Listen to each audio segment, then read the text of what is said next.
Bienvenidos a este programa de la Iglesia Vida Plena Internacional. Hoy tenemos un tema muy espectacular para ustedes. Vamos a hablar de la cena, ya que estamos cerca de lo que es Semana Santa.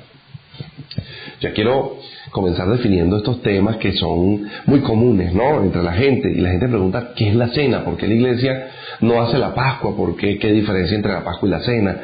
Entonces, vamos a empezar con el concepto, ¿qué es la cena del Señor Jesucristo? Lo que la gente conoce como la última cena. Resulta que todo esto tiene asiento en una práctica antiquísima que se llamaba la Pascua.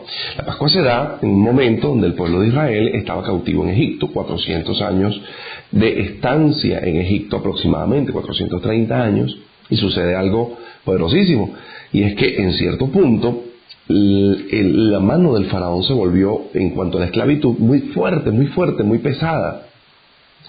Entonces comenzaron a asesinar los niños para evitar el crecimiento demográfico y una cantidad de cosas y medidas que Faraón aplicó contra los israelitas. En ese momento Dios levanta un libertador que es Moisés, y comienza el tema de las plagas de Egipto, que son 10 plagas, y comienza todo este proceso. Pero en la última plaga, que era la muerte de los primogénitos, Dios se reúne con Moisés, le dice a Moisés: mira, Moisés, yo le he dicho varias veces a Faraón que deje ir al pueblo de Israel, pero voy a lanzar la última plaga, y esta vez Faraón los va a dejar ir. Entonces, ¿en qué consiste esta última plaga? Voy a pasar con un ángel cosechador, es decir, con un segador de las almas, y voy a pasar por todo Egipto, y todo aquel que sea primogénito tanto de personas como de animales, me lo voy a llevar. Para que no haya muerte en el campamento de los israelitas, ustedes van a celebrar la Pascua. ¿Y en qué consiste la Pascua? La Pascua consiste en tomar un cordero pascual, es decir, un cordero de un año, y ese cordero lo van a degollar, y la sangre del cordero la van a poner en el dintel de la puerta y en los postes de la puerta, es decir, arriba y en los lados. Y entonces, cuando el espíritu que va a operar en muerte pase por la casa, donde vea la sangre, los niños de aquella casa y los primogénitos animales y hombres primogénitos no van a morir. Entonces allí nace lo que es la Pascua. Entonces ellos decían que aquella Pascua tenía que agarrar el animal, cocinarlo en carbón o en leña, así como a la brasa, luego comérselo con hierbas amargas y hacer todo el ritual, y comenzaba la fiesta de los panes sin levadura. En fin, eso más o menos es el asiento de la cena. Ahora, ¿por qué decimos que esto es el asiento de la cena? Porque el día que Jesús instituye lo que se conoce como la última cena, que se celebra a nivel mundial en todas las iglesias, ese mismo día Jesús estaba celebrando la Pascua. De por sí nosotros leemos el Evangelio de Mateo, Marcos, Lucas, Juan y vemos las demás referencias, que Jesús le dice a uno de sus apóstoles, discípulos para ese momento, le dice: miren, vayan a la casa de aquel fulano y díganle: voy a posar en tu casa porque voy a celebrar la Pascua en tu casa. Jesús iba a celebrar la Pascua. Entonces, el día que Jesús se sienta con sus discípulos en la mesa a comer, dice que ya estaba el cordero pascual allí, ya estaban mojando el pan en el guiso, pero en cierto momento Jesús hace un cambio de sacerdocio. Y esto es interesante. ¿Por qué? Porque la Pascua tenía una representación profética. Allá en Egipto, la práctica de la Pascua tenía una representación de la muerte de alguien en favor de otro. Jesús estaba sentado ese día con sus discípulos en la cena y prácticamente evoca el evento, solo que ya estaba cerca el cumplimiento de la muerte de Jesús en favor de otro. Por eso es que Jesús en ese momento hace un cambio de sacerdocio, y estando allí parte el pan, y cuando él parte el pan le dice: mire, tomen, este es mi cuerpo que por ustedes es partido, háganlo en memoria de mí todas las veces que ustedes quieran. Pero ojo, parte el pan y dice: este es mi cuerpo. ¿Qué estaba tratando de decir Jesús? Que ya no íbamos a tener que celebrar o asesinar el cordero para celebrar la Pascua o la cena, sino que ahora el cordero estaba sentado en la mesa con los apóstoles, y que estaba a puntito, porque esa misma noche, esa misma madrugada, Jesús iba a ser vendido por Judas e iba a ser puesto preso en la casa de Caifás y en la casa de Anás, el sacerdote. Y luego de allí iba a ser llevado a ser crucificado. Entonces Jesús estaba tratando de explicar, ya yo soy el Cordero, estoy aquí sentado con ustedes, y este es mi cuerpo que por ustedes es partido. Cómanlo todas las veces en memoria de mí. Automáticamente Jesús toma la copa, y en lo que toma la copa les dice a los discípulos, esta es mi sangre. Es decir, fíjense, la sangre que se derramaba ya en Egipto, en el acto pascual, es la sangre ahora que Jesús estaba representando en la copa. Le dice ahora, esta es mi sangre, yo soy el Cordero. Y el que toma mi sangre, hay remisión. Y entiéndase que la palabra remisión significa que pagan tu deuda. Es alguien que tú estabas esclavizado por una deuda y viene esta persona y paga tu deuda y te libera de ella. Hay dos conceptos interesantes en la sangre. Es la redención, que es cuando eres esclavo de alguien y alguien va y te compra o te liberta. Y está la remisión, que es cuando tú tienes una deuda y viene alguien y la paga. Entonces, ojo con esto, porque Jesús le dice a sus discípulos esa noche, esta es mi sangre que por muchos es derramada para remisión. Mire que dice por muchos. Imagino que esta expresión por muchos es por al que lo acepte, ¿no? Porque quizás no todo el mundo acepta el sacrificio de Jesucristo. Entonces, en ese momento se da el asiento y la estrecha relación entre la celebración de la Pascua en Egipto y la celebración de la cena. De manera que podemos decir de una manera muy simple que la Pascua es la cena, que la Pascua es la cena o que la cena es la Pascua, solo que tiene una modificación. Alguien me decía, pastor, pero es que la iglesia debería celebrar la Pascua. Yo respondo a eso. Si la iglesia cristiana celebra la Pascua, es decir, con el Cordero Pascual tal cual, niegan la muerte de Jesucristo en la cruz. Ojo con esto. Si alguien celebra la Pascua con el Cordero Pascual tal cual como se hacía en la antigüedad, esa persona o ese grupo o esa congregación está negando que Cristo murió. Te dirá, ¿pero por qué? Porque Cristo ya es el Cordero Pascual. O sea, yo no tengo que sacrificar el Cordero. No tengo ni que derramar su sangre, ni que rociar con sangre, porque todo se cumplió en Cristo Jesús. De manera que mi Cordero Pascual es Cristo. Ya no tengo que sacrificarlo. Así que vaya pensando por un momento aquí, mientras nos vamos a un momento de publicidad. Yo creo que usted evalúe por un momento qué es lo que le enseñaron a usted respecto de la cena, porque en el siguiente segmento vamos a hablar acerca de quiénes pueden tomar la cena, cuándo, en qué punto usted es de Cristo y en qué momento llega usted a ser parte del cuerpo de Cristo. Así que analícelo y ya regresamos.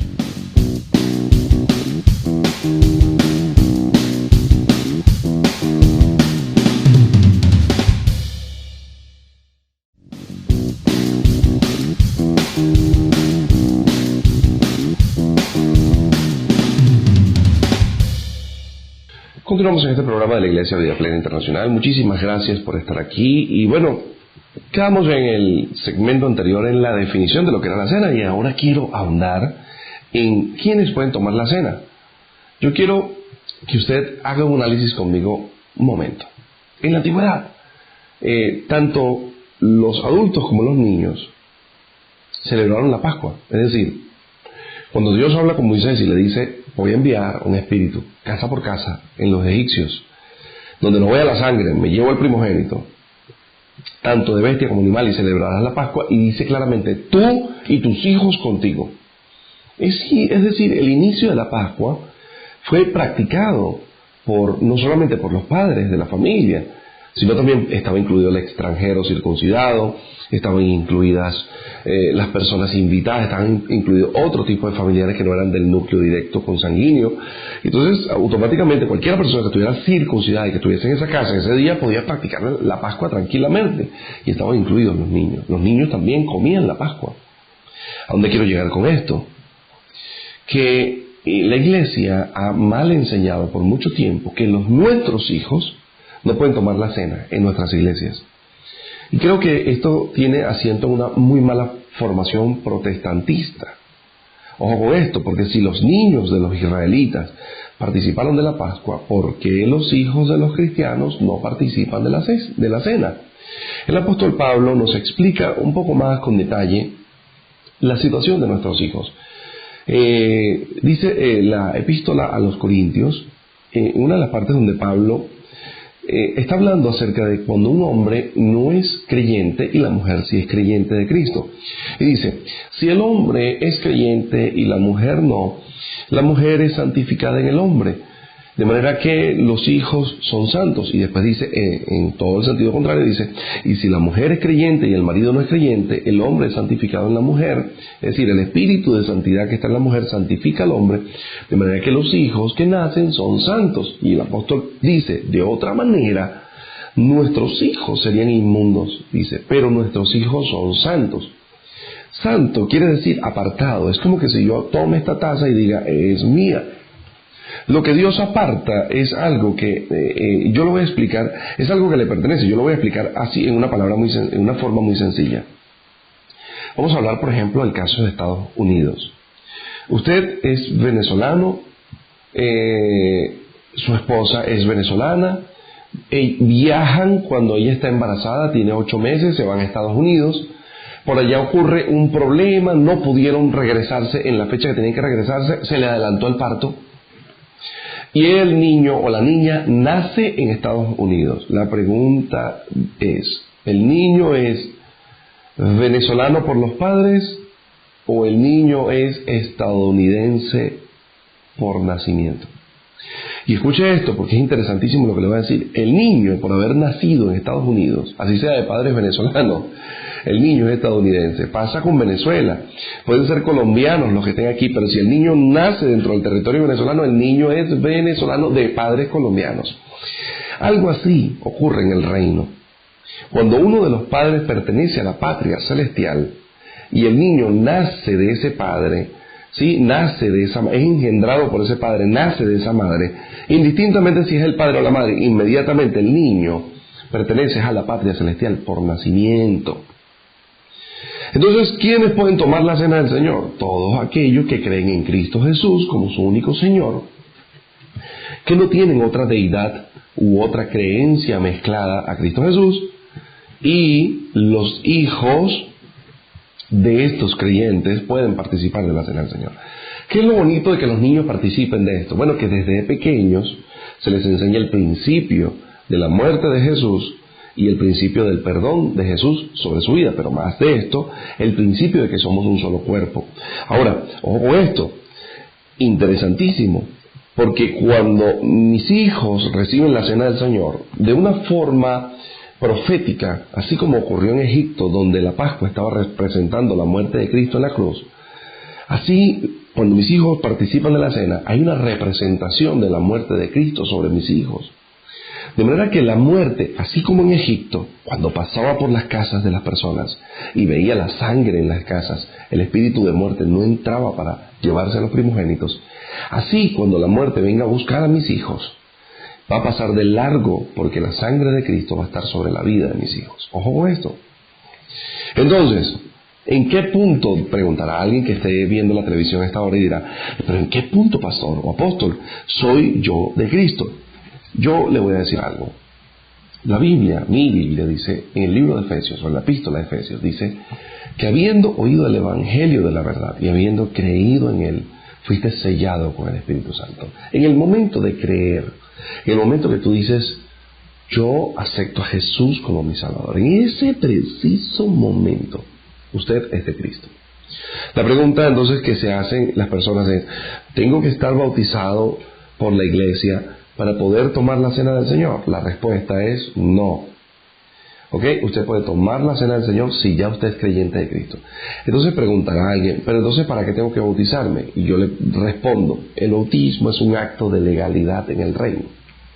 Tiene que bautizarse para legalizar su estatus en el reino. Ahora, ojo con esto, porque ¿en qué momento usted puede participar de la cena del Señor? Hay gente que empieza, eso tiene que ser una vez al mes y tiene que ser el primer domingo del mes. Eso es mentira. Eso es solamente cada 3 meses. Es mentira. Es que se tiene que celebrarse una vez al año. Es mentira. Eclesiásticamente, ojo con esto, recuerde que una cosa es la práctica israelita y una cosa es la práctica eclesiástica. Jesús nos dejó la práctica eclesiástica. Ojo con eso, usted puede celebrar la cena del Señor todos los días si usted quiere. una vez a la semana, 5 veces al mes. Usted puede hacerlo los sábados, puede hacerlo el viernes, puede hacerlo, no hay un día. No es que el domingo tiene que ser, no hay ni un día, ni hay ni una semana en específico, ni un lugar en el año. Usted lo puede celebrar todas las noches. Yo he conocido gente, profetas, apóstoles, pastores, que en las noches, de repente, antes de dormir, se sienta con su esposa y se toman una cena del Señor. ¿Así? Momentos antes de dormir. Entonces yo quiero que usted entienda, hay gente que está enferma y en vez de, dice, bueno, vale, no voy a tomar pastillas todavía ni nada, voy a tomar la cena del Señor. Y hay gente que queda sana al momento de tomar la cena del Señor. Yo lo he visto. Porque la cena del Señor es para el momento que yo quiera celebrarlo. Bien, entonces, la siguiente pregunta que a usted le surge, y esto lo vamos a responder allá, porque esto lo estoy basando en tantas preguntas que me han hecho las personas, ¿no? Sobre todo ahorita cuando está este tema de Semana Santa. ¿Qué recuerda? ¿Qué recuerda la cena? O sea, ¿qué evoca? Cuando yo tomo la cena, ¿qué estoy invocando? ¿Qué estoy recordando? ¿Qué pasa? Entonces eso ya lo vamos a responder en el siguiente segmento. Y otra de las cosas que quiero responder para ustedes es ¿qué era originalmente esa cena? Porque hoy por hoy tenemos que si la hostia, que el pedacito de pan en la iglesia con un poquito de jugo, una copita chiquitica. ¿Qué era y cómo era la cena originalmente? ¿Cómo era eso cuando comenzó? Y entonces ya te vas a quedar sorprendido. Vamos al tercer segmento y te lo vas a disfrutar completamente. Dios te bendiga.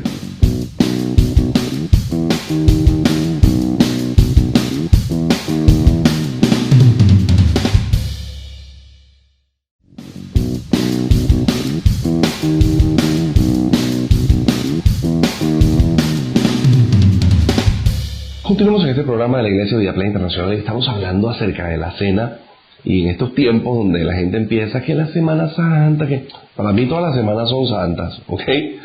Para mí todos los días son santos, pero la gente especula de ciertas cosas que quizás no entienden y piensan que el Vía Crucis del Señor, que la cena, que sí. Bueno, entonces yo, partiendo de todas esas preguntas que se hace la gente, hoy estoy respondiendo a algunos de ellos. ¿Cómo era la cena originalmente? Me han preguntado muchas personas. ¿Por qué, por ejemplo, la Iglesia Católica saca una hostia redondita, entonces el cura o el Papa la levanta, entonces usted ve, ¿ok? ¿Por qué hacen eso? ¿Por qué entonces la Iglesia Cristiana no es una hostia, sino que es un pedacito de pan? ¿Por qué hay esas diferencias? Yo quiero de una vez decirles que ni la Iglesia Católica tiene razón, ni los cristianos tenemos razón. ¿Ok? Yo quiero dejar eso clarito. Ninguno de los dos tenemos razón. Es decir, no era un pedacito de pan cuadrado así, ni con una copita chiquitica, ni tampoco es como lo hace la Iglesia Católica, con una hostia plana y que parece un sol, el dios sol, un dolor, no. Tampoco es eso. Anteriormente, cuando esto inició, la Pascua, y siempre fue la Pascua, así, desde Egipto, y siempre que se repitió, era una cena, una comida completa, que se celebraba al final de la tarde. Por eso es que Jesús lo llama la cena, y por eso es que nosotros hoy por hoy le llamamos la cena. Y ojo con esto, la iglesia celebra la cena del Señor, pero la celebra al mediodía. Hay iglesias que la cena es al mediodía o a las 10 de la mañana cuando está terminando el primer culto. Y en las iglesias católicas también hacen la cena, pero no la hacen de noche, la hacen de día. Entonces no es una cena, es un almuerzo. Pero vamos a romper conceptualmente eso de una vez. Quitémosle el nombre de cena y digamos el compartir del Señor. ¿Ok? ¿Qué buscaba el compartir del Señor? Lo primero que buscaba el compartir del Señor era hacernos un solo cuerpo, es decir, recordarnos que no existen diferencias entre nosotros, sino que somos un solo cuerpo por su sangre. Lo segundo era justamente estrechar vínculos entre los cristianos en todo lugar. ¿Dónde comenzó a celebrarse la cena? No se celebró en sinagogas, ni se celebraba en templos. La cena comenzó a celebrarse en casas. Jesús le dijo a ese hombre, a sus discípulos, díganle al Señor fulano que voy a celebrar la Pascua en su casa. ¿Dónde se celebraba? en las casas. Y los cristianos del siglo I, entiéndase, desde el 33 que Cristo muere y resucita, en adelante, los cristianos siguieron practicando la cena en las casas. Ahora, ¿cómo era la cena? ¿Usted cree que iban ese poco de cristianos y agarraban un pedacito de pan y una copita chiquitica así, entonces agarraban y comían un poquitico? No, no, señores, no era así. Era una comida completa. Había carne, había vegetales, por supuesto. Ya estoy hablando a nivel cristiano, no a nivel judío, porque a nivel judío ellos lo celebraban una vez al año con el Cordero Pascual. Pero a nivel cristiano ellos hacían una cena completa, guiso, carne, vegetales, llevaban sus cuestiones, todo, y llevaban pan y por supuesto llevaban vino. Ojo con esto, el apóstol Pablo les hace una observación, por así decirlo, a los hermanos de Corintios y le dice, cónchale, en esto no los alabo, o sea, yo los alabo en muchas cosas, dice Pablo, pero en esto no los voy a alabar, porque, oye, me he enterado que cuando viene el momento de la cena del Señor, hay un poco de gente que se adelanta, otros no comparten con el que no tiene, otros inclusive se emborrachan en plena cena. Y Pablo les dice, oye, ustedes no tienen una casa de verdad donde vayan y se emborrachen, ustedes ahí se van a emborrachar en la cena del Señor, o sea, ustedes, de verdad, ustedes no valoran. Y entonces Pablo comienza a explicar y dice, yo recibí del Señor lo que les he enseñado, que el Señor la noche que murió tomó pan y luego tomó la copa y lo partió. Y comienza Pablo a explicar cómo es la cena. Eso me imagino, yo quiero que usted entienda, me imagino que los cristianos del primer siglo llevaban ese poco de vino, se reunían, póngase, 50, 60 cristianos en una casa, y por allá en otra casa se reunían 60, 80 cristianos, y así, y entonces compartían. Entonces había gente que tenía dinero y llevaba mucha comida, y había gente que no tenía nada y no llevaba nada. Entonces el que llevaba mucho no compartía con el que no tenía. Entonces había la distinción, y Pablo dice, no puede existir la distinción, ¿vale? Tenemos que compartir entre todos. El que tiene es una cena, ¿vale? Esto es para decir que somos un mismo cuerpo. Ayuda a tu hermano, que no tiene nada, en la cena. Entonces, era una comida completa. La pregunta es entonces, bueno, pastor, apóstol, ¿por qué usted lo sigue celebrando en su iglesia con un pedacito de pan? Ojo, nosotros lo seguimos haciendo así porque es practicidad por la cantidad de gente. Es decir, si hacemos una cena, imagínate, le servimos un plato de comida con guiso y con todo a cada persona, y en una iglesia hay 3.000 personas, imagínense cuánto va a gastar usted. O sea, eso no es impresionante, no se puede, ¿ok? Y además, organizativamente es muy complejo. Por eso es que las cenas hoy se hacen un poquitico de pan y eso, pero realmente la cena debería de hacerse en las casas de los familiares con comida completa. ¿Qué no debe faltar en la cena? Pan y vino. ¿Ok? Usted puede tener allí carne, puede tener sus vegetales, puede tener sus cosas, pero en el momento que vayan a administrar tiene que ser pan y vino. Yo sé que de repente mucha gente va a ver este programa y dice, oye, me parece como una herejía, pero escucha, revise lo que yo estoy diciendo. Me parece una falsa teología. Revise lo que yo estoy diciendo. Al principio sí fue así, solo que se institucionalizó y entonces quedó en la hostia o quedó en el pedacito de pan ese loco. Voy a cerrar con esto. ¿Quiénes pueden administrar la cena del Señor? ¿Quiénes son sacerdotes? Allá en el principio, en Egipto, no estaba instituida la tribu de Leví como tribu sacerdotal. Por lo tanto, todas las tribus de Israel tenían capacidad de ejercer sacerdocio, porque el sacerdocio originalmente era de los primogénitos. Entonces, ¿qué quiere decir esto? Que en todo hogar, el que funcionaba como sacerdote era el cabeza de la casa. ¿Quién puede celebrar la cena del Señor en cada casa? Cada cabeza de hogar. Ojo esto que voy a decir porque es muy importante. En el reino de los cielos no hay distinción de sacerdocio entre el hombre y la mujer. Es decir, si en un hogar no hay un hombre, o donde está la figura del hombre, la mujer ejerce la función sacerdotal. Y es importante que lo tengan presente, porque ahora en Cristo Jesús, todos los que tenemos su Espíritu, según lo que dice mi Biblia, somos sacerdotes de Cristo Jesús. De manera que cualquier persona que sea cabeza de hogar puede celebrar la cena del Señor si es cristiano. Preguntas como ¿por qué se centralizó la cena? ¿Por qué solo el sacerdote? Son cosas que quizás voy a responder en un futuro y que quizás van a quedar ahorita allí y quizás usted tenga otro tipo de dudas, pero si las tiene, ahí está nuestro correo electrónico, ahí están nuestras redes sociales, puede escribirnos y puede preguntarnos acerca de cuáles son sus dudas acerca de la Cena del Señor. Habiendo dicho esto, no me queda más nada que despedirme de todos ustedes agradeciéndoles por siempre estar aquí. Síganos en nuestras redes sociales y por favor, si quiere hacer alguna donación a nuestra congregación, ahí están nuestros números de cuenta y contacto. Dios te bendiga, nos despedimos.